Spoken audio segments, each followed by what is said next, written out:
हमारे यशस्वी और लोकप्रिय वन मंत्री भाई कुंवर विजय शाह जी,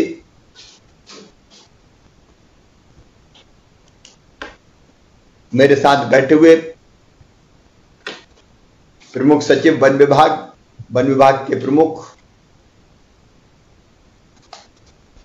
और मेरे सामने बैठे हुए पूरे प्रदेश में मुझे सुन रहे अपने मोबाइल से, टीवी पर या सामने अलग अलग जिला मुख्यालय पर बैठे हुए मेरे प्रिय बहनों और भाइयों, आप सबको प्रणाम करता हूं, आप सबको नमस्कार करता हूं। आज का दिन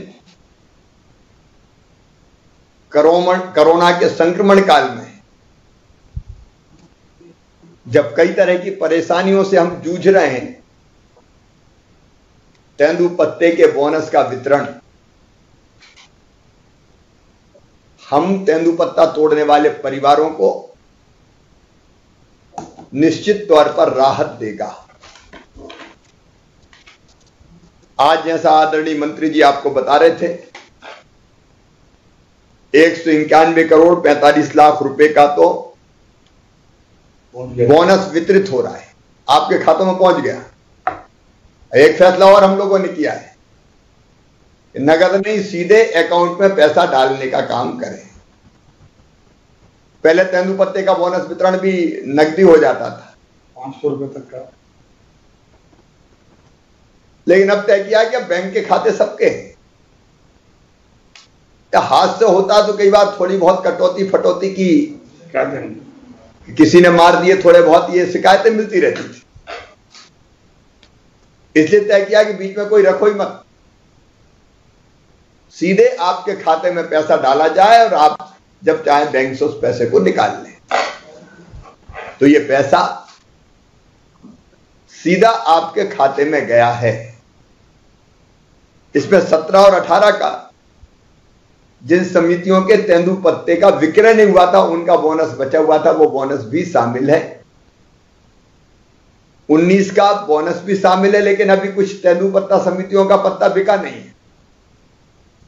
बिकने के बाद उस बोनस का भी वितरण उन समितियों को किया जाएगा। मेरे प्रिय बहनों और भाइयों, आप मेहनत कश लोग हैं।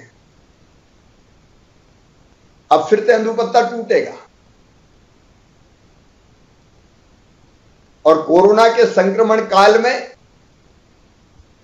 तेंदुपत्ता तोड़ने वाले मजदूर भाई बहनों की संख्या बढ़ जाती है। सामान्य परिस्थितियों में जितने भाई और बहन तेंदुपत्ता तोड़ते थे, उससे 1.5 गुने, पिछले बार भी कोरोना था इन दिनों में, उस समय आजीविका चलानी होती है तो अतिरिक्त बहन भाई भी तेंदुपत्ता तोड़ते हैं ताकि आजीविका चल सके। और इस बार अनुमान है कि लगभग 450 करोड़ रुपया, 450 करोड़ रुपया तेंदुपत्ता तोड़ने वाले बहनों और भाइयों को मजदूरी के रूप में मिलेंगे, और लाभ पर बोनस उसके बाद में वितरित करते ही हैं, वो इसके अतिरिक्त मिलेगा। तो मैं मानता हूं कि इस कठिन काल में ये आपको नया सहारा देगा।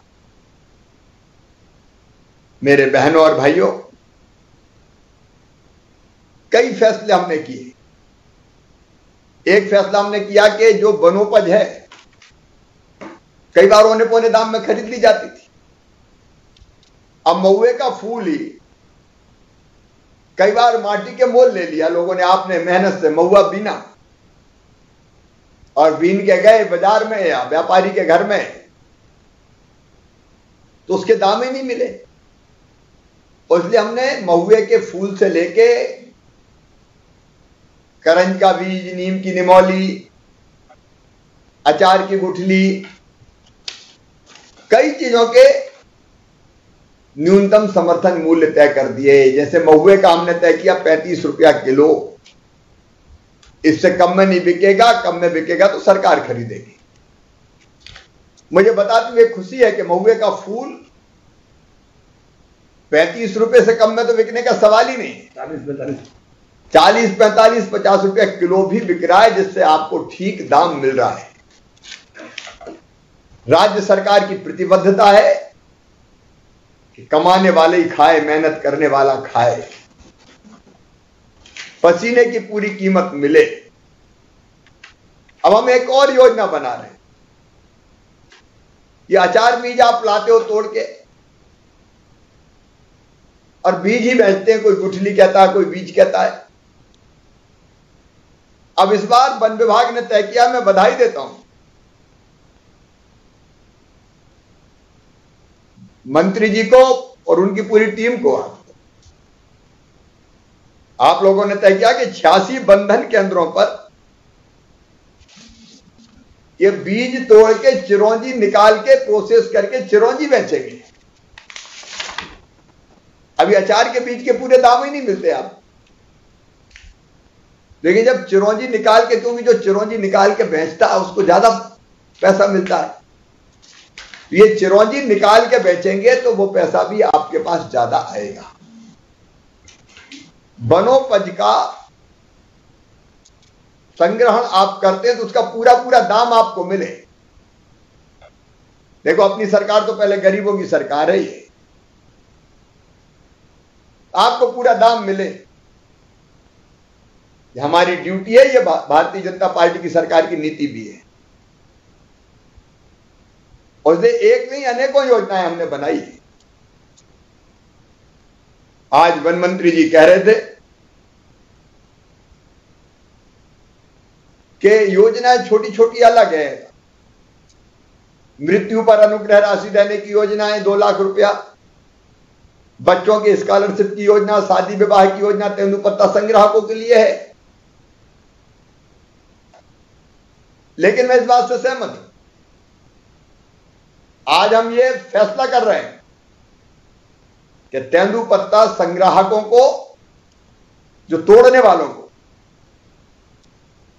तेंदुपत्ता की तुलाई करने वाले हमारे भाई बहनों को हम संबल योजना में शामिल करेंगे। और संबल योजना में शामिल करेंगे तो भगवान ना करे दुर्घटना मृत्यु पे 4 लाख, सामान्य मृत्यु पे 2 लाख, अंतिम संस्कार के लिए 5,000, बच्चों की पढ़ाई लिखाई के लिए स्कॉलरशिप अलग, उसका खर्चा सरकार उठाएगी, हम उठाएंगे। बेटी की शादी ब्याह, बहने बेटा बेटी को जन्म देगी तो जन्म देने के पहले 4,000 और जन्म देने के बाद 12,000 रुपया, कुल 16,000। अलग अलग कई योजनाओं का, जो इस योजना के अंग है, उनका लाभ मिलेगा,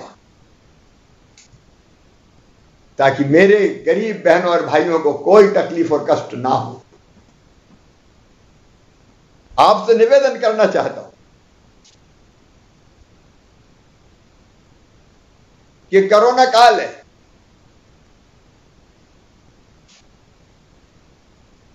बहुत भुगता है हमने। महामारी के कारण चारों तरफ त्राही मच गई थी। आज मैं कह रहा हूं कि अब राहत है। लगातार जो पॉजिटिव केस आ रहे हैं उनकी संख्या अब घटती जा रही है। आज आए हैं 5,800 और अच्छे होके घर गए हैं लगभग 11,000 से ज्यादा। और जो संक्रमण की दर जिससे नापते हैं कि बीमारी कितनी है, 24-25% पहुंच गई थी, घट के हो गई अब 9.2%। कई जिलों में उससे नीचे। तो अब आपके सहयोग से हम नियंत्रित इसको कर रहे हैं, कोई कसर नहीं छोड़ी, दिन और रात हम इसी काम में लगे हुए हैं। लेकिन इसका मतलब यह नहीं कि हम लापरवाह हो जाएं। मैं आज आपसे कुछ निवेदन करना चाहता हूं, आप भी सुन रहे हो, बाकी कोई बता नहीं। नंबर 1, तेंदुपत्ता तुड़ाई के समय पूरी सावधानी रखना, मतलब चेहरे पे मास्क लगाना, मास्क से मुंह और नाक दोनों पूरा कवर करना। भाई हमारी जो वनोपज संघ है वो व्यवस्था कर रहा है, साबुन सैनिटाइजर, हाथ साफ करते रहना। ये बड़ी बेईमान बीमारी, कोरोना कहां से नाक मुंह में घुस जाए पता ही नहीं चलता, और ये एक से दूसरे को लगने वाली बीमारी है। इसे पत्ता तोड़ना तो दूर दूर तोड़ना, 2 गज की दूरी, 6 फुट की दूरी, और जब बंडल बना के लाए तब भी इकट्ठी भीड़ मत लगाना। नंबर बाई नंबर एक एक आएगा दूरी बना के, क्योंकि एक भी संक्रमित हुआ बगल में आ गए तो बाकी सब भी हो जाएंगे। और इसलिए ऐसा गांव जिसमें संक्रमण फैला है अब धीरे धीरे बहुत कम होते जा रहे हैं। वहां तो भैया जो संक्रमित परिवार है, जरा तेंदुपत्ता समितियां ही ध्यान रखें, उनको घरों में रहने देना, होम आइसोलेशन की व्यवस्था उनकी। ऐसे गांव से सावधानी से बिना चेक किए, मैं तो कहता हूं मंत्री जी ऑक्सीमीटर भी रखवा दो, थर्मामीटर, ऑक्सीमीटर, टेम्परेचर तो दिया है वो भी तय करके, ताकि नहीं ऑक्सीमीटर कम संख्या में रहे, एक आध सभी चेक कर लिया कि ठीक ठाक है कि नहीं। उस स्तर पे हम जितने उपलब्ध हो जाए उसके हिसाब से, क्योंकि स्वास्थ्य जरूरी है आपका, ताकि हम चेक कर लें। एक से कई का हो जाता है चेक वो तो, और वो भी रहेगा वो टेम्परेचर नापने का, बुखार तो नहीं है। और कोई को खांसी और बुखार हो तो वो तेंदुपत्ता ना तोड़े, ये सावधानी रखना, क्योंकि उससे फिर संक्रमण फैल सकता है। तो वो सावधानी हमको रखते हुए तेंदुपत्ता तोड़ना है। और एक बात और, तेंदुपत्ता तोड़ने के साथ साथ में एक प्रार्थना आपसे करना चाहता हूं कि इस बीमारी से बचना है तो अकेली सरकार नहीं बचा सकती, आपको भी आगे आना पड़ेगा। और आगे आने का मतलब, गांव में हमने क्राइसिस मैनेजमेंट की टीम बनाई है, मतलब जो बीमारी जो हो रही है, फैल रही है, उसको कैसे नियंत्रित करें गांव की। आप में से भी कई लोग शामिल होंगे उसमें, हमारे सरकारी कर्मचारी निचले स्तर पर शामिल हैं, वो भी सम्मिलित होंगे। तो अपन ने तय किया है कि गांव में घर घर सर्वे हो, और सर्वे काय का होगा, अपनी आंगनबाड़ी कार्यकर्ता, आशा कार्यकर्ता, नीचे का स्वास्थ्य का अमला, वो घर घर जाके द्वार खटखटा के पूछता है कि सर्दी जुकाम बुखार वाला तो नहीं है भैया कोई। तो आप भी लोगों को अवेयर, मतलब जागृत कर देना, सावधान कर देना, वो तो बताओ जरूर, क्योंकि छुपाते हैं तो कठिनाई में फंसते हैं। ये सर्दी जुकाम हुआ तो बता नहीं है कि हमें सर्दी जुकाम है, ताकि आपको दवाई दे दी जाए और जरूरत पड़े तो जांच करवा ले, टेस्ट करवा ले। ये कोरोना ऐसी बीमारी है कि शुरू में पता चल गई 2-3 दिन में ही, और दवाई ले ली तो ये यहीं खत्म हो जाती, नाक में, गले में ही। और अगर घर बैठे रहे, इधर उधर झाड़ फूक करवाते रहे, या कोई से भी दवाई ले ली, तो फिर ये फेफड़े में चली गई तो फेफड़ा खा जाती है, धीरे धीरे खोखले हो जाते हैं फेफड़े, और फिर कई बार जान भी चली जाती है। ऐसी हालत हो जाती है, ऑक्सीजन लगाओ, वेंटिलेटर लगाओ, बहुत तकलीफ होती है। और इसलिए मेरा हाथ जोड़ के निवेदन कि है तो बताओ, ताकि हम गांव गांव सर्वे के दल जा रहे हैं, और गांव के चौकीदार की ड्यूटी है कि कोई गांव में सर्दी जुकाम तो खबर कर दे पहले से, ताकि हम टीम भेज दें। वैसे भी टीम जा रही है, छुपाना नहीं, बताना है, और बाकी को भी सावधान करना है, भैया बताओ, ताकि सरकार फ्री में पूरा इलाज करेगी। आप काय को चिंता करते हो, हम काय के लिए, कोई घबराने फबराने की जरूरत नहीं है। हो गई तो इलाज होगा, हो जाता है, बहुत आसानी से इलाज हो जाता है, केवल छुपाने में मामला बिगड़ता है।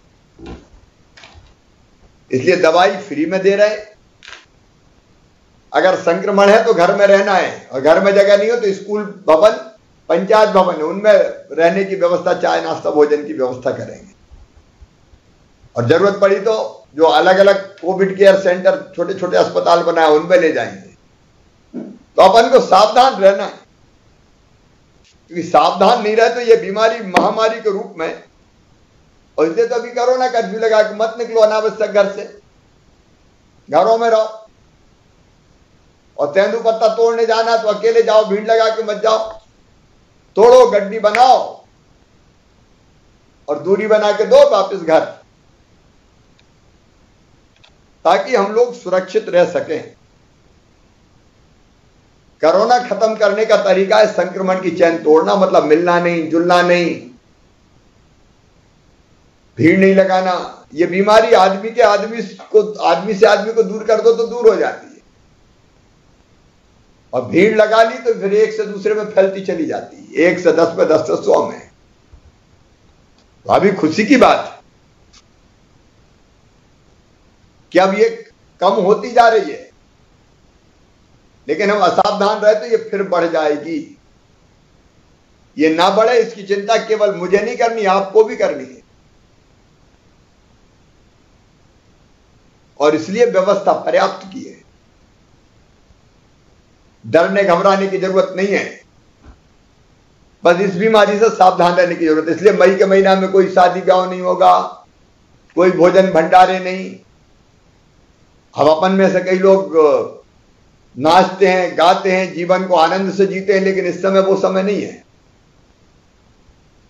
इस समय जान बचाना, तबीयत ठीक रखना, ये अपनी जिंदगी के लिए सबसे जरूरी है। इसलिए अभी मई के महीना में इस तरह के सब कार्यक्रम पर प्रतिबंध लगा हुआ है।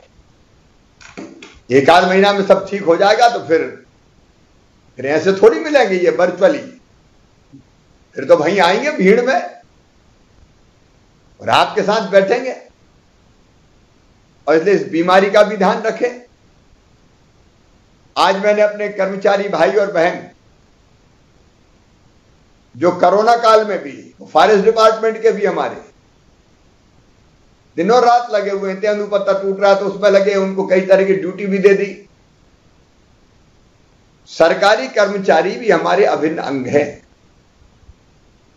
और मुझे कहते हुए गर्व है, कोरोना काल में पूरी निष्ठा, मेहनत और ईमानदारी से काम में लगे।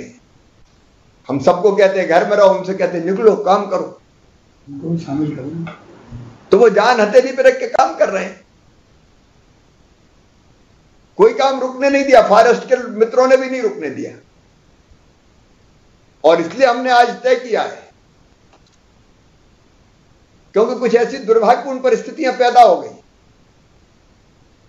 काम करते करते कुछ कर्मचारी साथी हमारे हमें छोड़ के चले गए, इस दुनिया से चले गए। और ये कोरोना से संक्रमित होकर जो कर्मचारी भाई बहन हमें छोड़ के चले गए, जीवन लीला उनकी समाप्त हो गई, इस दुनिया में नहीं है। उनके लिए 2 योजनाएं मैंने आज घोषित किया, बनाई है। एक, वो किसी भी स्तर के कर्मचारी हों, नियमित हो, दैनिक वेतन भोगी हो, कलेक्टर रेट पे काम करने वाले हों। हमारे कई कर्मचारी बेचारे फॉरेस्ट में से जो